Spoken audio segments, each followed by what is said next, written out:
الحمدللہ رب العالمین والصلاة والسلام علی سید المرسلین اما بعد فاعوذ باللہ من الشیطان الرجیم بسم اللہ الرحمن الرحیم۔ آپ دیکھ رہے ہیں R.Q کریشنز اور میں ہوں آپ کا ہوسٹ راؤ قیوم سعید۔ آج کا ہمارا ٹاپک آف ڈسکشن ہے فضائل سورہ نوح۔ سورہ نوح کو اس لیے سورہ نوح کہا جاتا ہے، اس میں حضرت نوح علیہ السلام کا قصہ بیان ہوا ہے۔ اس سورت کا مقام نزول مکہ معظمہ ہے۔ اس سورت کو پڑھنے سے دفاعی قسم کے فیوز و برکات بہت جلد حاصل ہوتے ہیں۔ اس کے چند فضائل آپ کے گوشگوار کرتا ہوں۔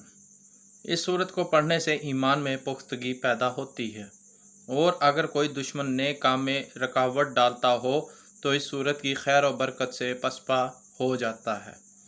اگر کسی شخص کو کوئی دشمن بہت تنگ کرتا ہو اور جا بجا ذلیل کرنے کی کوشش کرتا ہو تو اسے چاہیے کہ اس سورت کو 11 روز تک روزانہ 111 مرتبہ پڑھے۔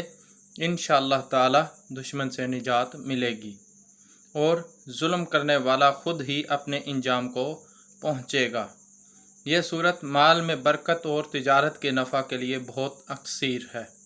جو شخص روزی کے مقام پر اس سورت کو روزانہ 11 مرتبہ پڑھے، اس کے کاروبار میں کوئی رکاوٹ نہ آئے گی، تجارت میں بکثرت نفع ہوگا، اور اگر اسے فوٹو کاپی کروا کر تجارت کے مقام پر رقم رکھنے کی جگہ پر رکھے تو اس کے رزق میں بے حد اضافہ ہوگا۔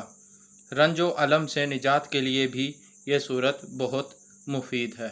تو ناظرین، یہ تھی آج کی اہم ترین ویڈیو۔ امید ہے آپ کو پسند آئی ہوگی۔ اپنی پسندیدگی کا اظہار کمنٹ سیکشن میں ہمیں کمنٹس کر کے کیجیے تاکہ ہماری حوصلہ افزائی ہو سکے۔ Thank you. اللہ حافظ۔